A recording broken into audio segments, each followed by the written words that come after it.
I love you.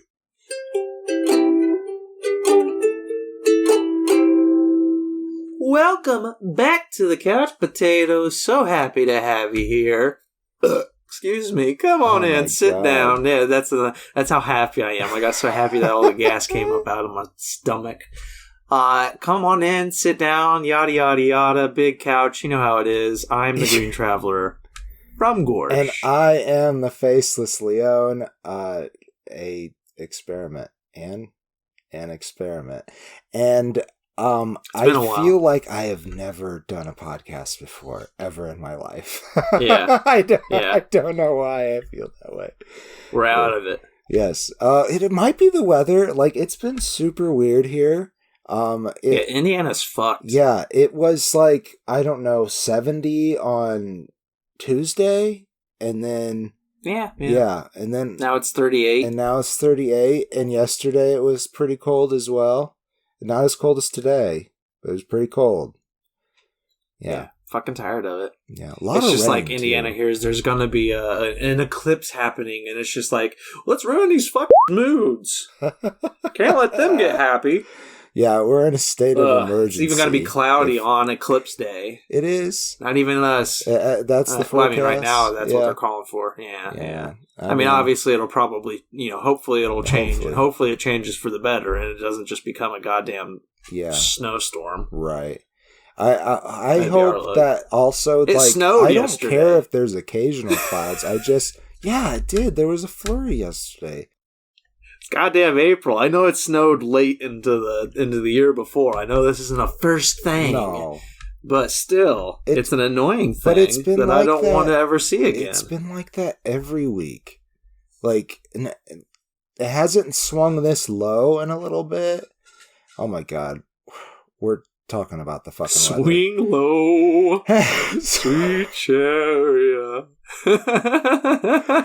The temperature is gonna carry you home. Okay. Oh, no. We're here. We're here on the couch. We have watched some movies, and this is a potato pick. This is from Brad, I believe. Correct? It is. Okay, hitting us with another war movie classic, MASH. Alongside, he's killing it, man. 2 in a row. Yeah, and I dig it. Wait, no. 50 Shades was the last one. But he didn't do that. No, he did the one before that one, though. So this year, though, he's killed it twice this year. Yeah, pretty good. Go, Brad. Pretty good films. Where you go, Dad? But pairing with this film is Backdraft, a movie that for some reason I assumed was a military film. But then when I went to rent it, I was like, oh, it's about firefighters. Cool. It's about firefighters. I like these. No, huge obsession. I like firefighters, no lie. Typically very attracted men. We had me and the Faceless Leone had a very long conversation about the beauty of firefighters. Yes. God bless. God bless them firefighters. And that's not sarcasm. God bless. Yes. Oh no, for real. It's a scary job, and if they didn't do it, there'd be a lot of problems. Because honestly, the tradition of being a firefighter really isn't all that old. It started in the 1800s, like the mid 1800s. Before that, it took a village to put out a fire. Well, they all lined up if the fire started, that people were just like, well, fuck. That's it. It's done. There goes my livelihood. Yep. Did the kids get out? Great. That's good. Quick, honey, piss on it. See if it goes out. See if I can get rid of her too. Awful.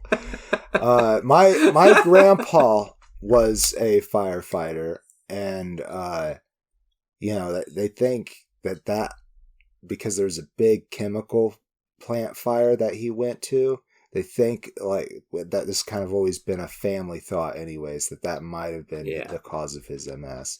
But we'll never know. Yeah. That makes a lot of sense. I mean, it's the same thing that we're seeing with the 9/11 volunteers. Yeah, they're all they all the dust and the debris and everything that they inhaled while all the amazing actions they did. Now all that's coming back. Yeah. And Jon Stewart's fighting for them to get the fucking money that they need to keep them, to help them out. Good job, John. And he also succeeded. Yeah. Good job, Jon Stewart. Why don't you run for president? Jon Stewart for president.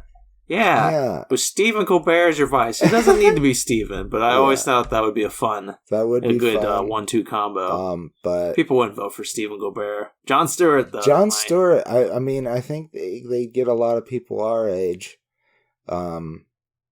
Anyhow, beyond politics and our endorsement of Jon Stewart, who is not running. Not yet. Not yet. Let's talk about MASH. There's still time. Let's talk about MASH. It's a 1970s film about the 1950s protesting actions of the 1960s. There's a lot to it. Yeah. The movie, though, it's based off of books by Richard Hooker. That's not his real name, I'm pretty sure. I think that's a pseudonym. Yeah, his real name was Heister Richard Hornberger Jr. So great job of choosing Richard Hooker. That's much better. I wouldn't have gone under Heister Hornberger. That's for sure. Yeah. Heister Hornberger or Dick Hooker? We're gonna go with Dick Hooker. He succeeded there. Great choice. Shit. But no, we used to own them all. I think it was like one of my grandpa's book collections. And it got passed down to my brother, but our copies are pretty old. Oh, I'm sure. I remember I tried reading the first book, and it was literally just you had to read one page at a time because the whole spine had fallen off. So it was held together by rubber bands, and it was awful. I couldn't do it. One second, because I just realized that we did not say the reason why we're watching these two movies. This is an actor spotlight. We said. Oh, that's right.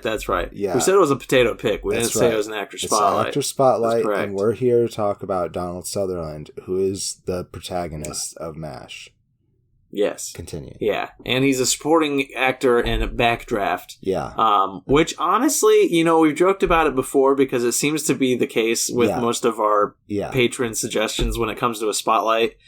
That they always suggest something that the individual is the main character and then the individual is a supporting character. Yeah. And we've joked about it, but I'm starting to think that's actually a really good strategy, guys. Yeah, I'm not so... with this one, I'm totally with it. But, there was one time, I think it was the Nicole Williams, maybe? I'm not sure. Somebody. Nicole Williams. Oh, fuck. Jennifer... Michelle Williams. Michelle Williams, thank you. All right. Listen, Nicole's not far off from that, from just pulling it out of my ass. It's not. I was just trying to remember who it was, because I was like, did we do a spotlight on somebody named Nicole? And so I was trying to think of all the Nicoles I know, which is not many. No. Let me be honest. No. Nicole Richie is in a show called Yellow Jackets that I'm watching right now. I didn't even know... I don't know who that is. The Casper girl. Right? Oh. Or is it her sister? I don't know. Anyhow. I know Richie. That sounds familiar. Anyhow. What was I talking about before that? It wasn't MASH. But this actress... Well, it was just the fact that Michelle, they were barely in that film. It was one scene. Yeah. And it was a good scene. Yeah. And so... This one, Donald Sutherland is not very much in Backdraft, but the performance is what he's in. Very interesting. Very interesting. Oh yeah. So we will get to that. And it's still interesting in MASH. MASH is basically the movie and the show are very different. Yeah. They're very same and very different. Yeah.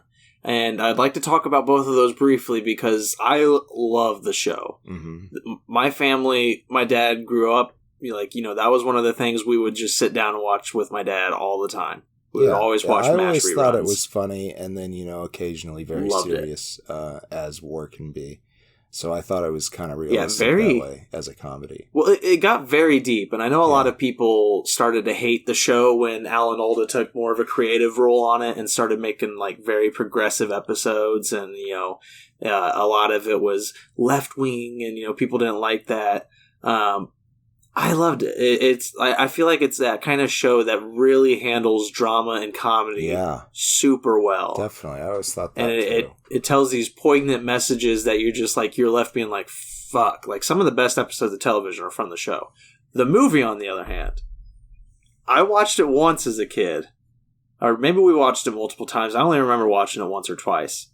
And it's funny. It's funny. But coming back to it as an adult, I was just like, holy fuck. This is not as it's definitely it's far more dated, we'll say. Yeah. Yes. I honestly thought it was hilarious. And right. I just gotta recognize that it was of the times and considered quite funny at the time. But there is a lot of situations that they put this misogynistic. Yes, there's a lot of situations that they put the female characters in that feel coerced and downright not asked for. Oh no! Yeah. And there's even moments where you can see on the supporting, like the I don't remember what you would call them, but like the bit actors who are just kind of like there. You could see it on some of the female faces there when, like, say, for example, when one of the main characters is Margaret Hot Lips Houlihan, played here by Sally Kellerman.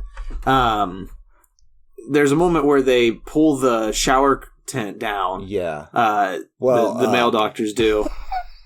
Well, yeah, up, yeah. And they expose her to everybody as she's showering and she's nude. And, like, that's just awful. Yeah. That's really fucked up. And when they cut to it's like the shot, when they cut to the reaction shot of all the doctors and nurses watching, the main ones in the middle are all laughing. But if you're like me and you're focusing everywhere on the damn film because you just can't help but do it, all the ones on the outside looked shocked and very upset that it's like they got the joke and were like, oh, ew, this is disgusting. And like, it really kind of ruined the joking for me when you see like all the real reactions that somehow still made it into the final cut. Oh, wow. Well, I definitely missed it. Yeah, that's just like, you guys are adults.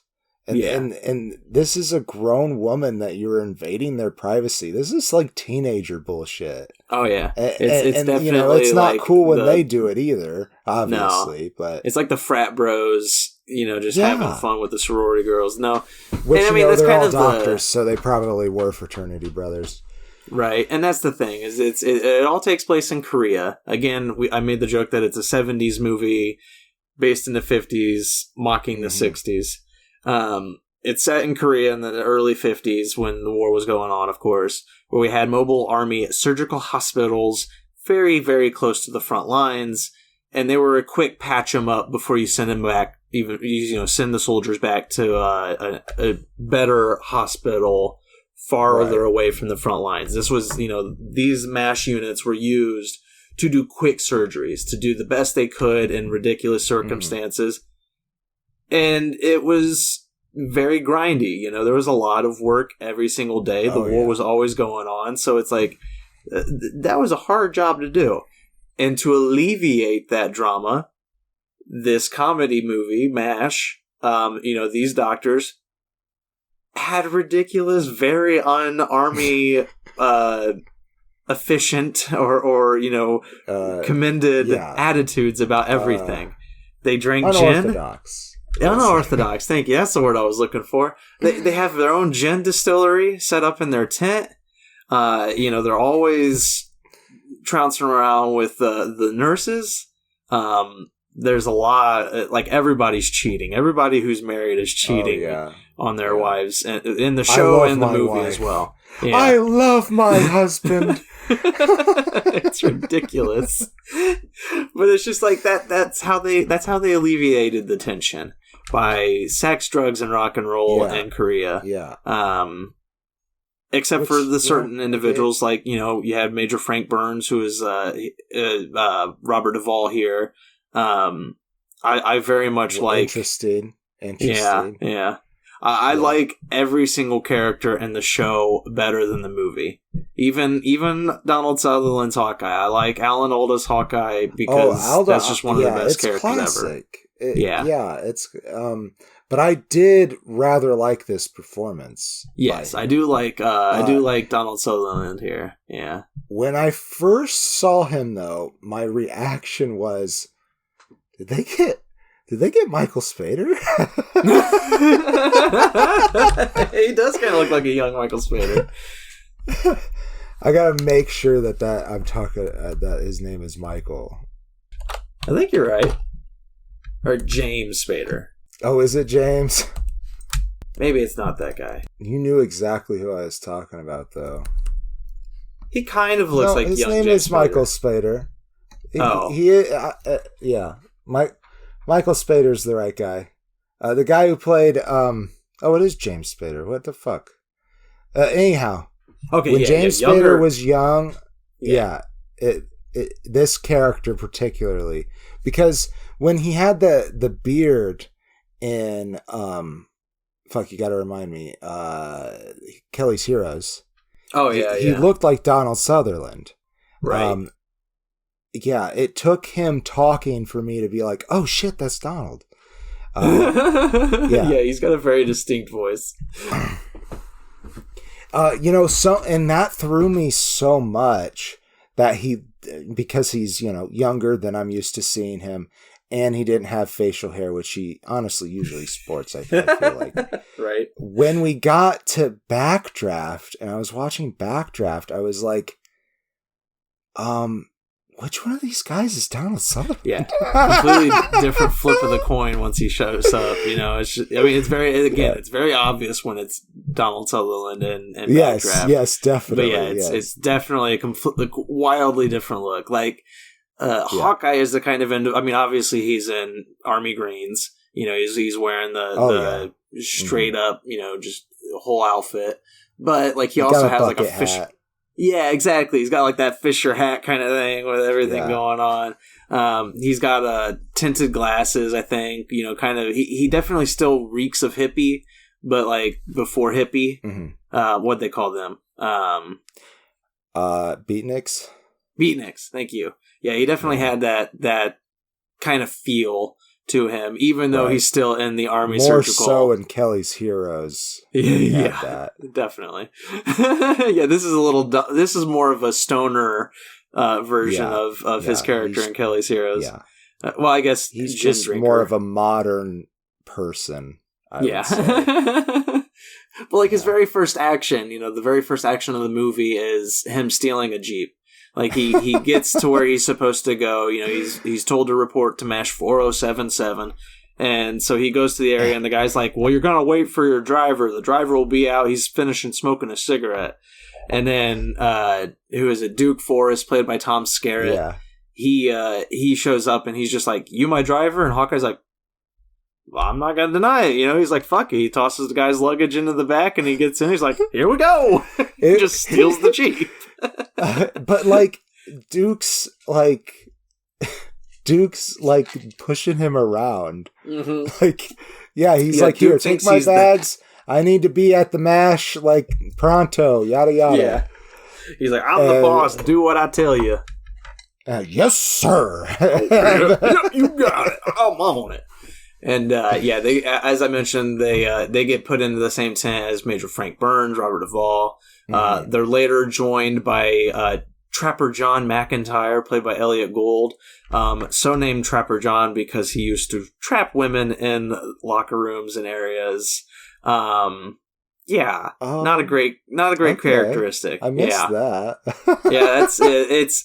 I'm really happy you did, because it's just one of those other gross things that like they glorify a lot of the horrible treatments of women. Yeah. Yeah. And the show is a lot less naughty. Oh, yeah. Yeah, I mean, the show still has a lot of those issues, but it's still trying to be progressive about them. Because it's like, there's a lot of episodes where it's like, you know, somebody's cheating on their wife, but it's more about the emotional. It's like, you know, they feel awful that they're cheating on their wife. And, you know, after talking to Hawkeye or talking to somebody else, they realize that it's like, yeah, what I did was wrong. But at the same time, it's human. You know, you're very far away from somebody. You want that sensation, and physical, you know, and you slip. Yeah, you slip, and you know, to err is to be a human. That's just what it is, and that's how the show's focus on it is. The movie's focus is fuck yeah, I'm in. Yeah, it's just locker room talk. It's all about that locker room talk. Yeah, and I will say, a lot of the hijinks had me going. I thought they were fun. Yeah. You know. Yeah, it's just of the same era, but it's not Porky's. It's not like that. No. But there is hijinks akin to that. Yeah. I will say. Yeah. It's a little more tasteful. And there's still, even though it's a long and rambling movie, there's still a good message about the stupidity of war, basically. You know, it's like there's a lot of awfulness that happens in war, and the only way to live through it is to find the comedy. And, you know, that's what a lot of this whole movie is about. And, you know, it to get the movie aside and the focus only on Donald Sutherland, it is still a fun movie, but I highly recommend people just watch the show. It's far more, it's less racist. It's far more, it's less racist, it's less misogynist. It still does have a character who has a racial slur as a nickname. Both movie and show have that. That character is not considered that in the show for very long. They call him that. I'm not going to say the name. Racist. Not worth saying. Yeah. Gotcha. But, you know, in the movie, that's his name, and it's just like, why are you called that? And he's just like, well, I used to throw a javelin. And it's so stupid. It's like a throwaway line. Okay, that I did character. not know that was a slur. I was not aware. When you hear it in the movie, it's just like, oh my god. And in the show, you know, maybe the first season, I think he's a character. After that, I think that actor moved on to another show or something, because they kind of just like stopped mentioning him and he wasn't around anymore. But it's like, still, the show's less racist, the show's less misogynistic, it's a lot more fun and poignant. So I recommend people watch it, even though it is 11 seasons long. The movie is just all over the place. You know, it's just crazy. Like, it's fun. Yeah. But as you mentioned, it's yeah, you sent me a text. I said. Yeah, I don't remember what it was. I remember just the ending. I think I said it went from goofs to guts to something to guts and then football. Yeah, it was boobs. Boobs was in the middle. Boobs. It was goofs to guts to boobs to something else guts, to something. I'm pretty sure it was guts to football. Oh, okay. Yeah. Oh my god. And it's so true, because the football ending, like, what in the fuck? It's randomly just tagged on there. It was so weird. And it felt like such a bigger moment when I watched it as a kid. Like, coming back to it, I was watching this movie, and I was just like, well, it totally changes the whole thing. Yeah. It's so stupid, and it's just like a 15-minute scene. Like, it just goes on, and then Houlihan completely became a different character. She went from being like, it's like she got Stockholm syndrome and was finally just a part of the boys.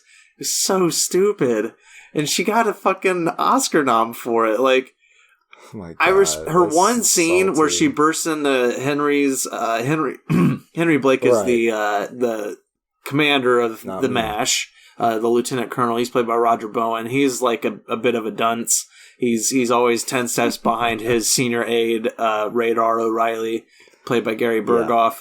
Gary Berghoff, the only individual to be in both show and movie, is I thought the one some recurring other character. Made it over. Yeah, just him to my knowledge. But Henry Blake, though, when she bursts into Henry Blake's tent, and just screams at him. That scene is phenomenal because she's just been vandalized. Like, you know, basically that's what they did to her. Because I think it's right after the shower scene. And, yes, it is. You know, she's still got shampoo like, in her hair. Yeah, that's right. And she just unloads everything, and obviously he doesn't give a damn. Right. And so nothing comes of it. And because nothing comes of it, she just becomes a non-character. She becomes a ditzy cheerleader, like you said. It's yeah. Ugh. She kind of Charlie Brown slumps out of the office. Yeah. It's so sad. And the fact that is probably the only scene of any, like, real note. I will say that her comedy was on point. Oh, yeah. For being the straight buzzkill type character. It was, she's good at it.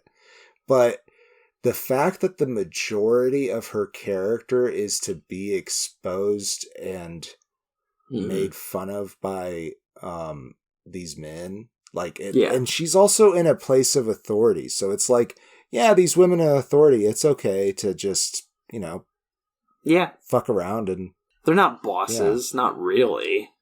Not really. It's just a girl.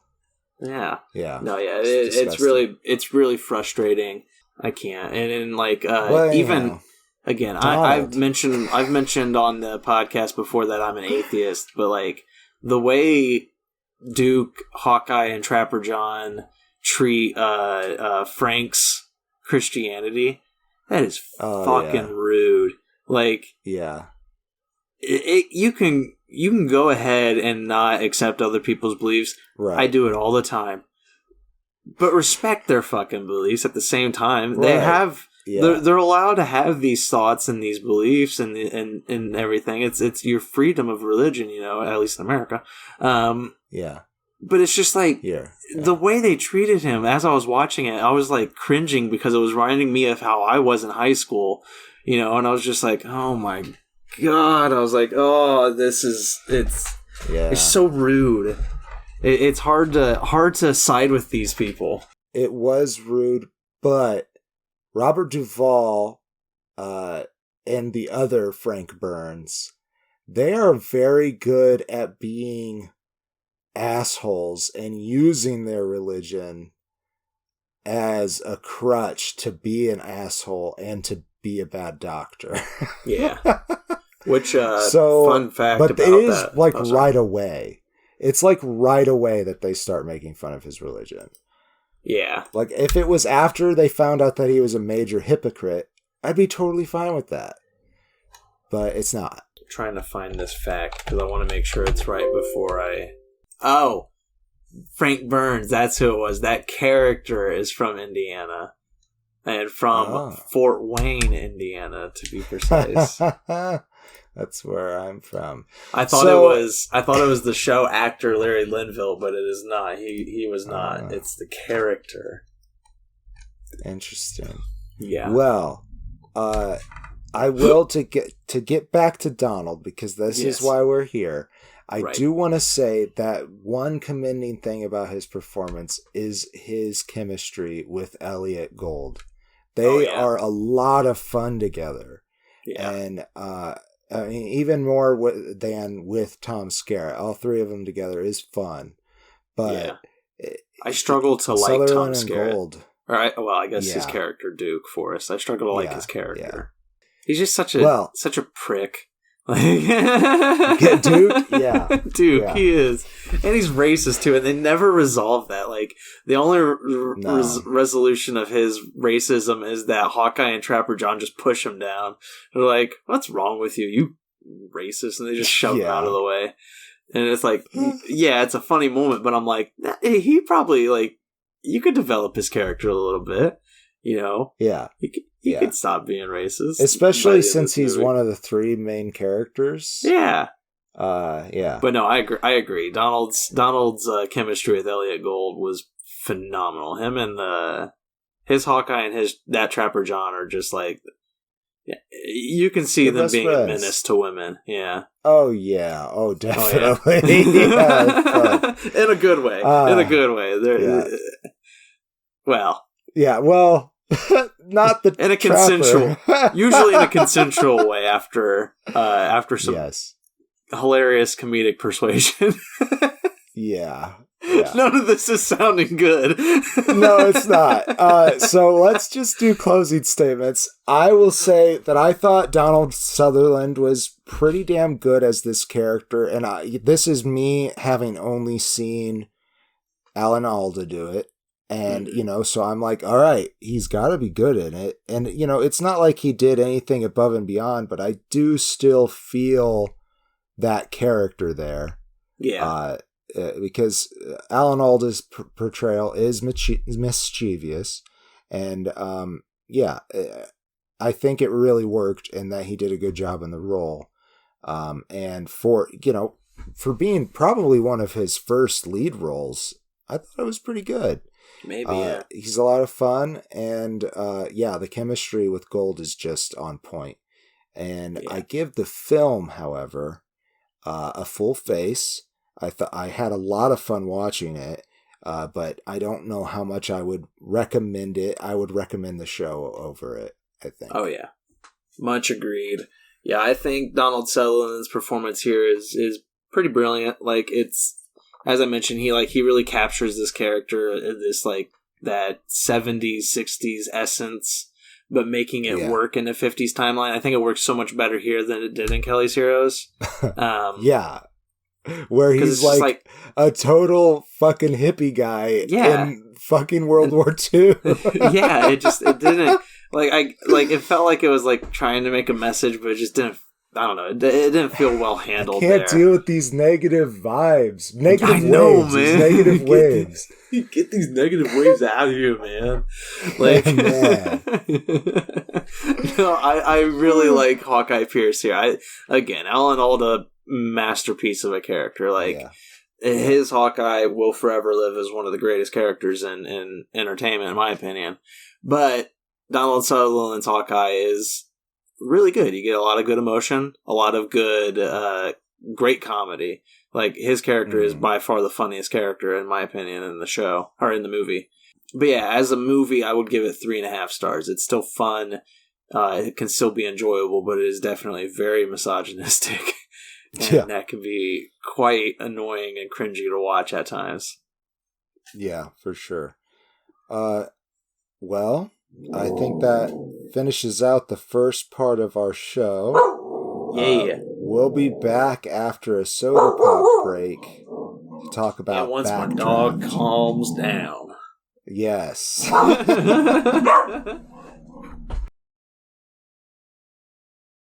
love you. Blah, blah, blah, blah. I don't remember what that MASH song is. Oh, the Suicide song? No, I forgot about the Suicide song. Yeah, suicide is painless. They cut that down a lot for the show version. In fact, it might have just been instruments in the show version. I can't remember. I think it was, yeah. Yeah. Because nobody wants Suicide to be on TV, Yeah, it's pretty sad. Yeah. It's a good song for it, for the World War movie. I think it's an interesting song, but it's just I don't know, Yeah. I forgot about Polowski's thing, too. Pelosi? Nancy? The dentist guy. Oh, yeah, that was a weird, just to wrap that up in a bow tie. There's a guy who can't get it up one day and thinks he might be gay because of it. So he approaches Hawkeye, and Hawkeye and the rest of the men find it hilarious because it kind of is. Just because you can't get it up doesn't mean you're gay, and if you are gay, that's not a big deal. Which is kind of how Hawkeye's honestly how I feel like he looked at it. Yeah, I think that was Hawkeye's thought process was who the fuck cares, man? Everybody can't get it up once in a while. It doesn't mean you're gay. But the guy ends up basically being well, if I'm gay, I'm going to commit suicide. And everybody's just okay. So they throw him a mock funeral. It's so weird and awful. It's so fucking weird. And they get the priest to play along, and he's like, I don't know about this. I don't know if I can, like, you know, be okay with, like, you know, condoning this. And he's like, no, dude, he's not going to kill himself. Don't worry. But it's we're just, gonna get laid by the end of this. Yeah, it was pretty fucked, though. It was weird as fuck. But no, I was talking about there's a song that plays over, like, the speaker. It's like, do put in me all these words. You know, it's got, like, the like a horn playing in the background the whole time. It's so stupid. I don't know. It's always stuck in my head, and I can never find a YouTube version of it, but it's always in MASH. It's always playing on the damn speakers. Anyways, we're talking Backdraft.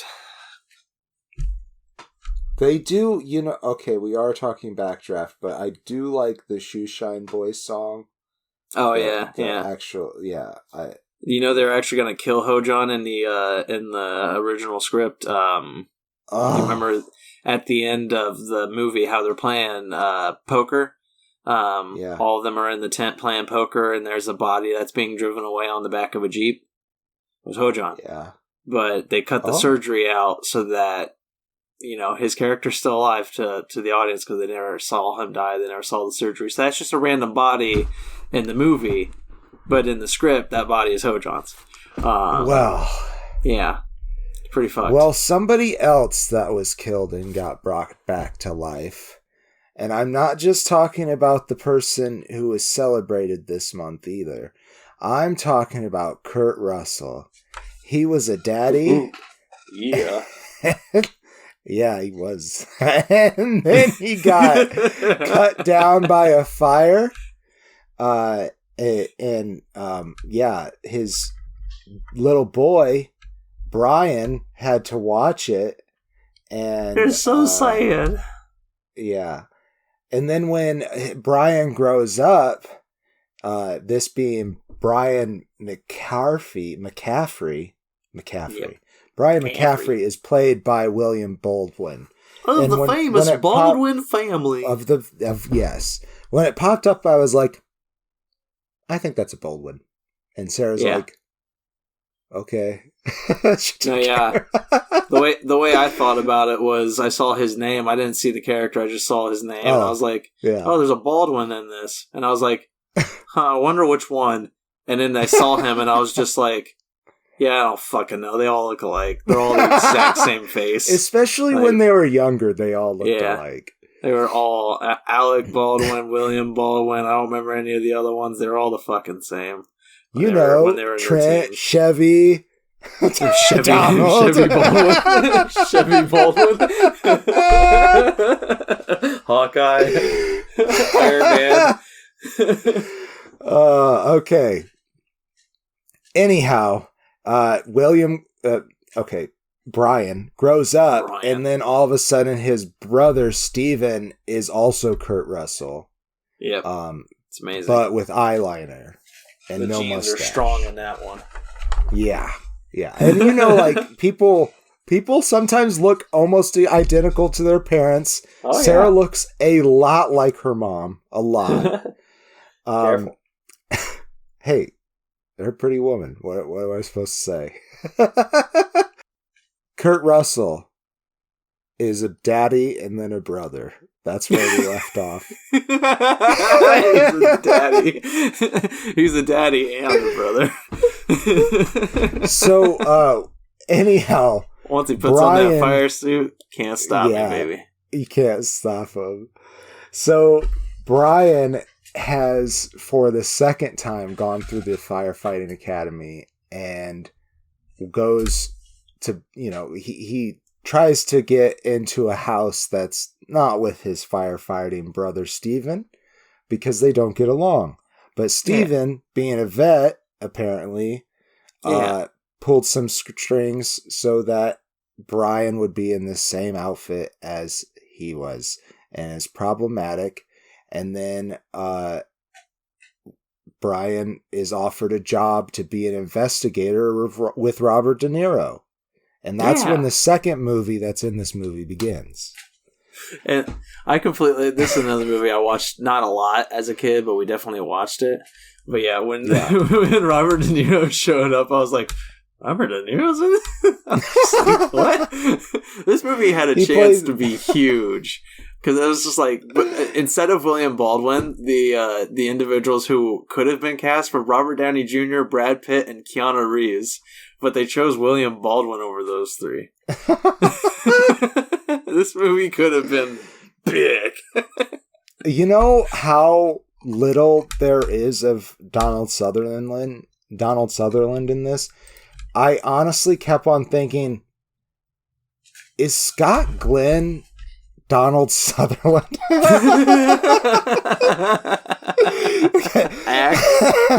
I'm like, I feel like I recognize him as someone else, but is that Donald Sutherland? Oh my god! Yeah, it looks nothing like him. Axe is kind of like their would-be father figure. Yeah, he raised them after played by as you said, played by Scott Glenn. He's weird. He's hard to talk about without getting deep into the movie. He takes care of the boys though. But how we get to meet Donald Sutherland is through Robert De Niro. So yes, because they're investigating some of these fires that Brian actually went and helped put out with Steven. They're investigating what's going on. Because every last one of them has ended with a backdraft, thus the title of the movie. Dun, dun. It's kind of like an implosion, I guess. Yeah. I don't know. But it leaves it without a blazing flame. The flame typically goes out. And so they go to Donald Sutherland, who's playing Ronald Bartel, who is a pyro that's in prison. Yes. And he was taken down by Robert De Niro. Actually, Robert De Niro saved his life from his own fire. Yeah. And the first thing that they do while they're there is stop Ronald's parole from going through.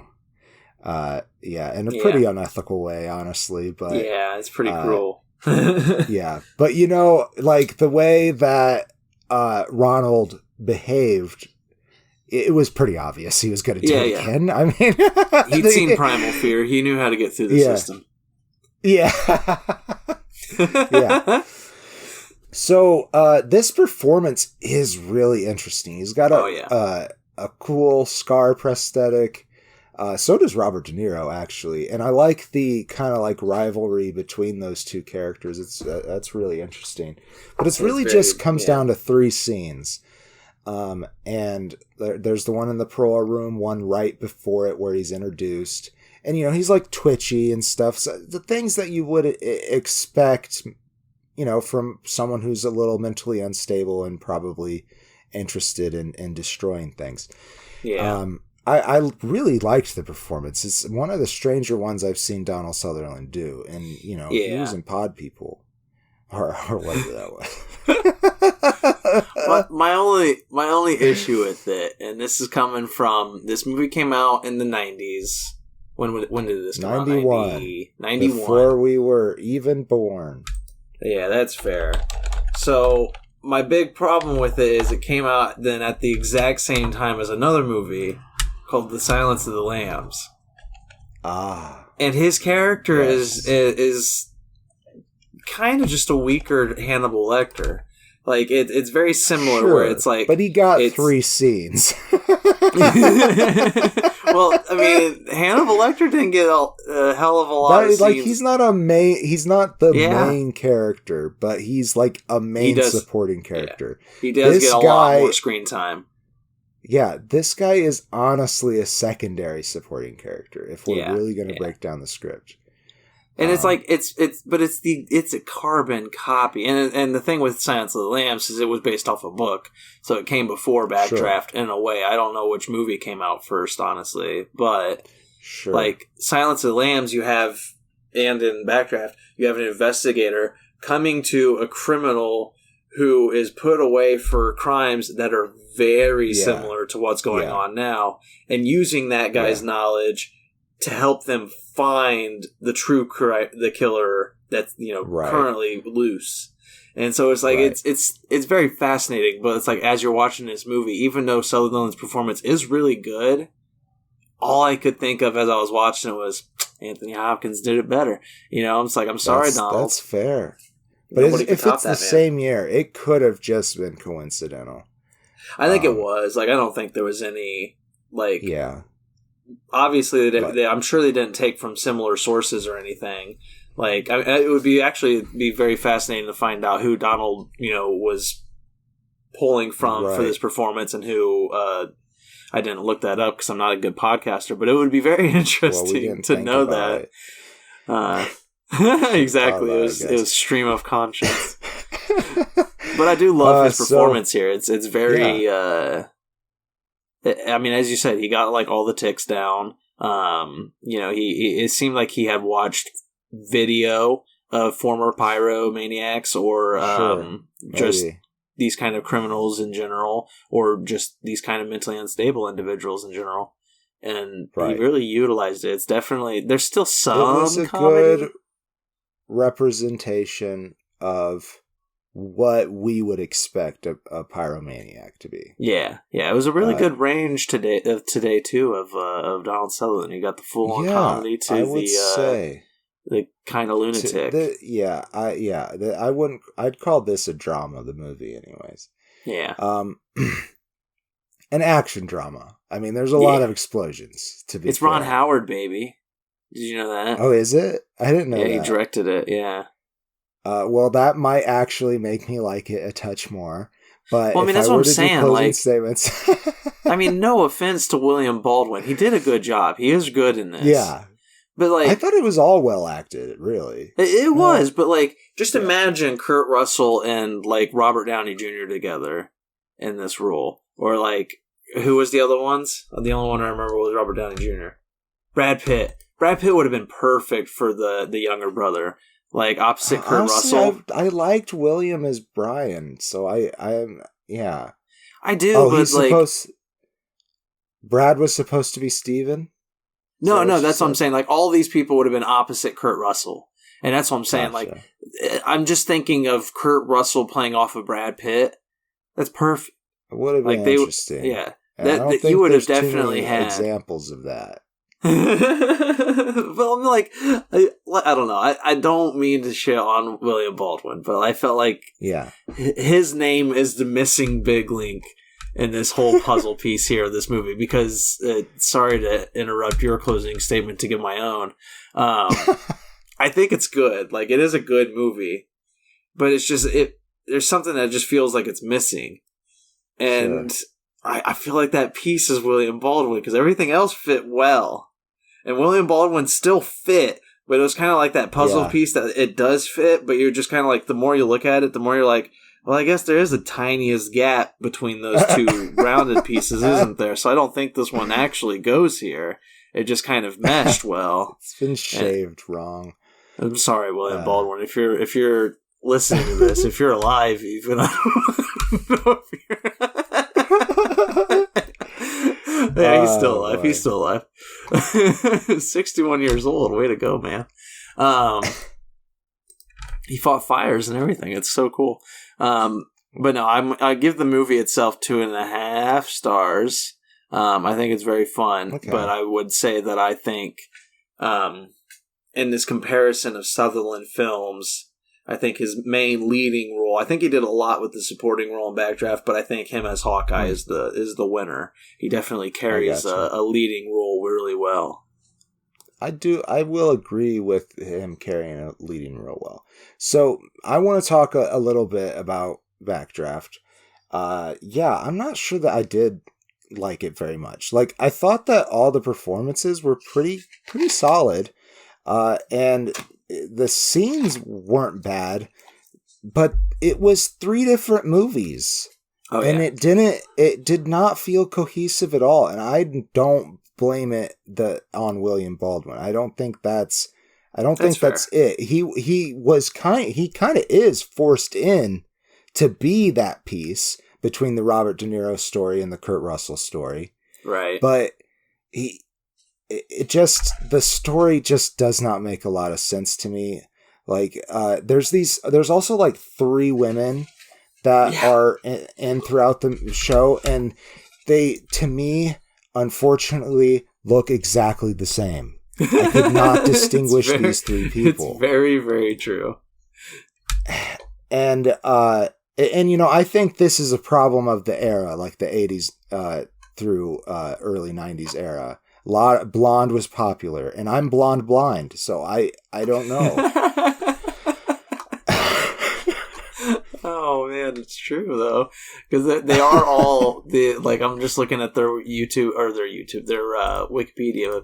photos, and it's just like they're all barely the exact same woman. Yeah, and so it was really hard for me to keep track of which woman it was that he was hitting on and sleeping with. I thought there was like this person that was supposed to be the ingenue that I don't think it ever happened with, because he made it with the business chick. And then I'm like, is the business lady and the other woman the same woman or no? I don't understand. I keep that's another thing. I watched this movie literally maybe 2 days ago, and I don't even remember the romance arcs. It's just the fires and the investigation. Right? I remember one romance scene on top of the fire truck. Yeah, on top of the fire hoses. And it's like, okay, first off, unsanitary. Yeah, what the hell, man? Second off, dude, you know what these firemen do. They wake up, jump downstairs into new clothes and on this truck, and you're not going to be able to get in your slacks and this woman in her brassiere fast enough to get down. They definitely saw his penis. And they end up at Kurt Russell's fire, because that's how this movie goes. I give the movie a full face though, because I just can't dock the performances, because they were good. It's just the story made no sense to me, and it made me care less about the story. I even feel like the arsonist is so fucking obvious based on the fact that you have so few characters that for it to be a drama film, for there to be any kind of dramatic, pull at the end, you got to make one of the characters the arsonist who's involved. And there's literally 5 characters to choose from. One of them's in a mental institution. One of them's the guy who's severely against it and investigating it. 2 of them are the brothers, and then there's the old man. And it's just you got basically, it literally whittles it down to 2 options, and it's obvious. Yeah. I feel like it's so obvious. Yeah, I mean, it is more obvious to Steven and Brian after, things happen. There's no reason why Donald, being Robert De Niro's character, would be able to figure it out that fast. He's a genius. He is smart. He is very smart. And the only reason why they figure it out is because Brian is working with him. Yeah. Because he knows the guy. Oh, spoilers, I guess. But anyways, I think I gave it a full face, and I don't necessarily recommend it. It's not the best. No. But I thought Kurt and William were both pretty good in it, and Donald Sutherland's arsonist character was interesting. I will say it's a very interesting performance. I have not seen that many things like that from Donald Sutherland, so I thought it was cool. Yeah. Someday we'll watch Invasion of the Body Snatchers. Yeah, he's good in that one. I am having a hard time deciding which one I want to pick for the winner. That's fair. Because I thought, for what it was, Ronald Bartel is a very interesting character. Mm-hmm. And while he was the lead and had a lot more opportunities in MASH, I mean, he just got to be a goofy doctor guy. Like Donald Sutherland in a Dr. Hosen. And Dr. Hosen? I couldn't think of the words, so I just said Dr. Hosen. Like lederhosen before a doctor? Sometimes my brain can't come up with the word fast enough, so it just throws out trash, okay? Oh, beautiful trash. Oh, boy. All right, well, I think that's the show anyways. It's the show, man. Hey, Industrial Light and Magic did the effects for Backdraft, so there's something. Go Lucasfilm. I mean, the explosions were pretty cool. The fires look great. I love the sound effects for the fires. That was... Yeah. Those are some imagery that I remembered from my childhood when I got back to it. If you are personally a Ronald Bartel, just don't expect to have, any more than the stereotypical representation in this film, but you will get a lot of fire. Yeah, a lot of fire. Nice. That's very nice. Yeah. Get playing, you little firebug, you. Thanks for joining us, everybody. We always love to have you here. Remember, if you want to be a part of the potato pick, if you want to make a suggestion and maybe have that suggestion won and a public vote off, they call those elections. Yes. Or polls, I guess. But, if you want your episode, if you have a good plan for a movie or a TV... Well, probably not a TV show. That won't do it. But if you have a good plan for a movie that you want us to... you want to hear our thoughts about it, or maybe two movies that you have paired together, you're like, that'd be so funny. Go on down to patreon.com/greenandfaceless. Subscribe. Become a patron.